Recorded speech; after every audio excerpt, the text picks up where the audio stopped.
राधे राधे, जय श्रीमन नारायण, हरे कृष्णा। कैसे हैं आप लोग? आज हम सुनेंगे बांसुरी की धुन। तो चलिए कहानी को शुरू करते हैं। हरिराम बनारस के गुलाब की पत्तियों को पीसकर गुलकंद बनाने का काम किया करते थे। बनारस में उनकी गुलकंद दूर दूर तक मशहूर थी। उनके एक बेटा और एक बेटी था। बेटी का नाम सुकन्या था और वह गुलकंद बनाने में अपने पिता का पूरा साथ दिया करती थी और इस काम में अपने पिता की हर तरह से मदद किया करती थी और वह इस काम में माहिर थी। सुकन्या के स्कूल में पढ़ाई के साथ साथ नृत्य कला, गायन कला और वाद्य कला का भी अभ्यास कराया जाता था। सुकन्या ने वाद्य कला में बांसुरी का चुनाव किया और उसने वह पूरी तरह निपुण हो गई थी। स्कूल में जब भी कोई धार्मिक समारोह हुआ करता था तो सुकन्या बांसुरी बजाकर सबका मन मोह लिया करती थी।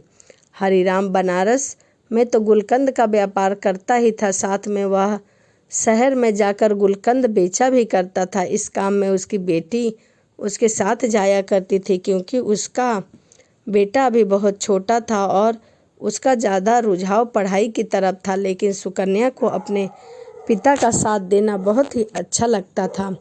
ऐसे ही बाप बेटी शहर शहर जाकर गुलकंद बेचकर अच्छी कमाई कर लेते थे। एक बार उनको वृंदावन में गुलकंद बेचने का सौभाग्य प्राप्त हुआ। दोनों बाप बेटी वृंदावन में एक धर्मशाला में ठहरे। हरिराम का नियम था, जब भी वह किसी दूसरे शहर में जाता तो सबसे पहले बनाई हुई गुलकंद को वह किसी मंदिर में भोग लगाया करता था। वृंदावन में आकर जब उसने गुलकंद बनाई तो उसने एक दोने में गुलकंद को रख कर अपनी बेटी के साथ राधा रमन जी के मंदिर में प्रगनन में गया और वहां जाकर गुलकंद से भरा हुआ दोनों सुकन्या और उसके पिताजी ने राधा रमन जी के चरणों में रख दिया। मंदिर के पट अभी बंद थे, तभी सुकन्या को हर जगह अपनी बांसुरी का अभ्यास जरूरी करना होता है क्योंकि बांसुरी बजाए बगैर उसको चैन नहीं आता था। तो मंदिर में प्रगण्य में बैठकर आज राधा रमन जी को अपनी बांसुरी वादना सुनाने लगी। बांसुरी की धुन छेड़ते ही मंदिर के प्रगणन में ऐसा माहौल बन गया कि हर कोई उसकी बांसुरी की धुन को सुनकर मंत्रमुग्ध हो गया। जब मंदिर के पट खुले तो गोस्वामी जी ने हरि राम और सुकन्या के लाए हुए गुलकंद के दोनों को राधा रमन के आगे रख दिया। गोस्वामी जी को भी राधा रमन जी के हर भाव से परिचित थे। उन्होंने देखा कि आज राधा रमन जी के मुख पर बहुत प्रसन्नता का भाव है। उसके मुख की मुस्कुराहट बहुत ज़्यादा तीखी हो गई है। उनके कटाक्ष नेत्र खुशी के मारे फैल गए हैं। गोस्वामी जी यह देखकर हैरान हो गए कि आज राधा रमन जी इतनी प्रसन्न क्यों हैं। तभी उसका ध्यान मंदिर के प्रगणन में बैठी सुकन्या पर पड़ा जो कि बांसुरी बजाने में मग्न थी। गोस्वामी जी समझ गए कि राधा रमन जी बांसुरी की धुन सुनकर प्रसन्न हो रहे हैं। सुकन्या बांसुरी बजाने में इतना मग्न थी कि उसको पता ही नहीं चला कि कब मंदिर के पट खुले। लेकिन जब उसने अपनी बांसुरी की धुन को विश्राम दिया और उसके नेत्र जब राधा रमन जी के साथ मिले तो राधा रमन जी ने कटाक्ष नेत्र उसके हृदय को एक भेद किया। तब तो वह उनको देखते ही रह गई। तभी हरिराम ने सुकन्या से कहा, बेटा दर्शन हो गए हैं तो चले।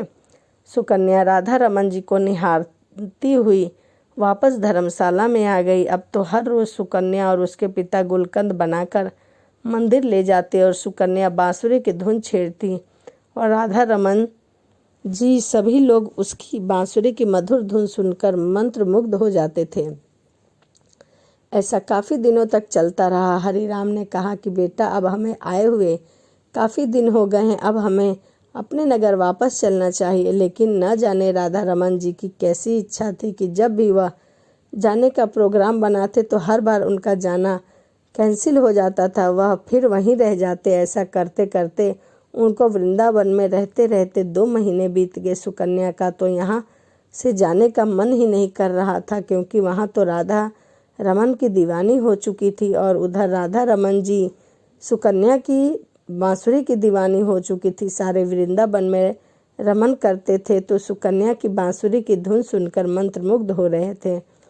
कई बार ऐसा होता था कि रमना रात को विश्राम के लिए भी देरी कर देते थे, क्योंकि उनको बांसुरी की धुन बहुत प्रिय लगती थी। जब इनको सुलाने के लिए मंदिर के पट बंद कर देने के लिए गोसाई जी जाते तो किसी न किसी बहाने राधा रमन जी मंदिर का पट बंद ही नहीं करने देते। ऐसा कई बार गोस्वामी जी ने देखा तो वह समझ गए कि सुकन्या की बांसुरी की धुन राधा रमन को पसंद आ चुकी है।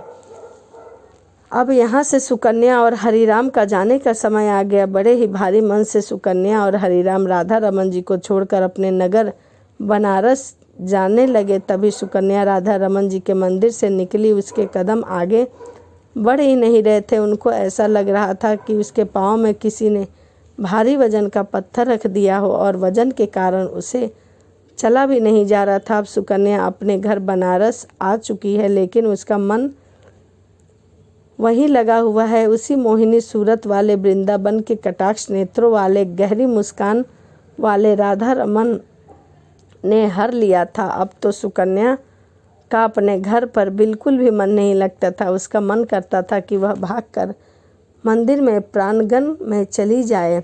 ऐसे ही कितने दिन चलता रहा। एक दिन सुकन्या अपने माता पिताजी के साथ रसोई घर में खड़ी थी। तभी अचानक से उसको जोरदार चक्कर आया और वह बेहोश होकर गिर पड़ी। जब डॉक्टर के पास उसको ले जाया गया तो डॉक्टर ने इसकी बीमारी समझ नहीं आई, लेकिन जब उसके पिताजी उसको बड़े अस्पताल में लेकर गए और डॉक्टरों ने जब उसकी सारी जांच की तो उसे पता चला कि उसके हृदय में छेद है। अब घर के सभी लोग सदमे में आ गए कि हमारी बेटी के साथ क्या हो गया। डॉक्टर ने बोला, अब आपकी बेटी ठीक नहीं हो सकती। यह किसी भी दिन कुछ ही दिन की मेहमान है, लेकिन इसके बारे में सुकन्या को नहीं बताया गया। सब लोग उसको ऐसे दिखाते थे कि उसे कुछ मालूम ही ना हो कि उसे कोई बीमारी है और तुम्हें कुछ भी नहीं हुआ। लेकिन सुकन्या को थोड़ा सा संदेह हो गया था कि उसको कुछ न कुछ बड़ी बीमारी हो गई है। तभी एक दिन सब लोग बाहर गए हुए थे। उसकी अलमारी पर डॉक्टर की दी हुई रिपोर्ट और एक्सरे रखे थे। उसमें देखा उसके हृदय में एक छोटा सा छेद है, लेकिन तभी उसको वहाँ उसके हृदय में एक आकृति सी दिखाई दी। जब उसने देखा तो उसने देखा कि वह राधा रमन जी की आकृति है। सुकन्या यह देखकर हैरान हो गई। राधा रमन जी को मैं वहाँ छोड़ कर आई, बल्कि वह तो मेरे हृदय में निवास कर रही हैं। जब सब लोग घर आए तो सुकन्या ने ऐसा ऐलान कर दिया कि वह आज रात को राधा रमन जी के पास जाएगी। लेकिन उसके पिता ने कहा कि बेटा, तुम्हारी तबीयत ठीक नहीं है, तुम वहाँ नहीं जा सकती। लेकिन सुकन्या ने तो ठान ली थी कि मैं वृंदावन अवश्य जाऊंगी। न जाने कब उसको मौत का बुलावा आ जाए। उसके पिता उसकी हट के आगे विवश हो गए और उसको लेकर वृंदावन के लिए चल पड़े। वृंदावन पहुंचकर वो दोनों सुबह सबसे पहले राधा रमन जी के मंदिर अपने हाथ से बने हुए गुलकंद को लेकर गए। बांसुरी लेकर मंदिर में प्रवेश करते ही मंदिर आज एक अजीब तरह की खुशबू आ रही थी। तब गोस्वामी जी हैरान हो गए कि आज यह मंदिर कैसी खुशबू फैला रही है। लेकिन जब उसका ध्यान सुकन्या की तरफ गया तो सभी गोस्वामी सुकन्या को देखकर बहुत प्रसन्न हुए और कहने लगे, अरे बेटा, तुम कहाँ चली गई थी? जब से तुम गई हो हमारी राधा रमन जी की मुख की कांति और प्रसन्नता दोनों फीकी पड़ गई है। लेकिन आज देखो उनकी मुस्कान कितनी गहरी है और आज तो तुम्हें देखकर उनकी दंतावली ने भी दर्शन दे दिया है। अब जल्दी से तुम अपनी बांसुरी की धुन भी सुना दो ताकि वह प्रसन्न हो जाए। तुम नहीं जानती कि तुम्हारे हाथ से बने गुलाकंद राधा रमन जी की बहुत प्रिय है। जब भी तुम गुलाकंद का भोग लगाती हो, हम अपने हाथों से इनके मुख पर लगी गुलाकंद को साफ करते हैं। हमने तुम्हें कभी नहीं बताया। यह तुम्हारी गुलाकंद को रोज आरोगते थे। यह सुनकर सुकन्या का फीका पड़ा मुंह अचानक से खिल पड़ा। लेकिन जब उसको गोस्वामी जी ने बोला कि आज तुम अपनी बांसुरी की धुन से राधा रमन जी को प्रसन्न कर दो, तभी वो वहाँ पर हरिराम ने आकर गोसाई जी को हाथ जोड़कर बड़ी विनम्रता से कहा कि मेरी बेटी अब बांसुरी नहीं बजा सकती क्योंकि इसके हृदय में छेद है। अगर यह बांसुरी बजाएगी तो शायद न बचे। कुछ ही दिन है, इसी इससे पहले इसको कुछ हो जाए, हरिराम गोस्वामी जी से प्रार्थना कर रहा था, लेकिन उधर सुकन्या बांसुरी बजाना शुरू कर चुकी थी और उसने लगातार 5 घंटे आंखें बंद करके राधा रमन जी के अपने हृदय में दर्शन करके उस बांसुरी को बजाती रही। हरिराम यह देखकर हैरान होता जा रहा था कि इतनी बड़ी बीमारी बांसुरी वादना कैसे कर सकती है। जब सुकन्या ने बांसुरी को विश्राम दिया तब मंदिर में माथा टेकने के लिए दिल्ली से एक बहुत बड़े डॉक्टर का परिवार आया हुआ था। उन्होंने गोसाई जी और हरिराम जी की सारी बातें सुन ली। डॉक्टर ने बताया कि इसको दिल की बीमारी या दिल में छेद होता तो वह बांसुरी वादना नहीं कर सकती। आप लोगों को ज़रूर कोई गलतफहमी हुई है। हरिराम ने सौगंध लेकर कहा कि नहीं, हम वहाँ सुकन्या का इलाज करवा रहे थे और डॉक्टर ने बोला कि यह कुछ दिनों की ही मेहमान है। तभी यह सुनकर मंदिर में आए हुए डॉक्टर ने दोबारा उसके दिल की जांच की तो वह भी देखकर हैरान रह गया। सुकन्या के हृदय में छेद तो है, लेकिन उस छेद पर किसी चीज़ का आवरण है, लेकिन उसको कुछ समझ नहीं आ रहा था।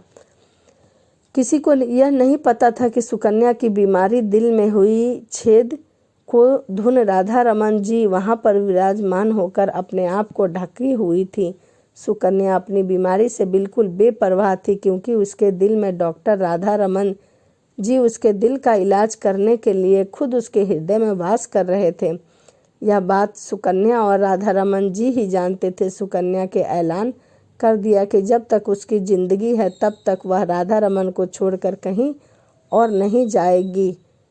उसके पिता समझ गए, कोशिश की, लेकिन वह अपनी बात पर अड़ी रही। इस बात को 25 साल हो गए। सुकन्या के बाल भी सफ़ेद हो चुके थे, लेकिन राधा रमन जी के कृपा से उसका हृदय आज भी तंदुरुस्त था। उसको कुछ भी नहीं हुआ था। जिस पर ठाकुर जी की कृपा हो जाए उसको कोई भी बीमारी छू नहीं सकती। अगर भूल कर भी बस कोई बीमारी उनके भक्तों के पास आ जाती है तो ठाकुर जी इतने कृपालु है कि उनकी कृपा से सारी चिंताएं, सारी बीमारियां छूमंतर हो जाती है। तो यह वीडियो आपको कैसी लगी कमेंट करके ज़रूर बताइएगा। बांसुरी की धुन। यदि आप मेरे चैनल पर नए हैं तो प्लीज़ चैनल को सब्सक्राइब करिए, कमेंट करिए और लाइक करिए। तो चलिए इसी के साथ वीडियो को समाप्त करते हैं और मिलते हैं अगली वीडियो में।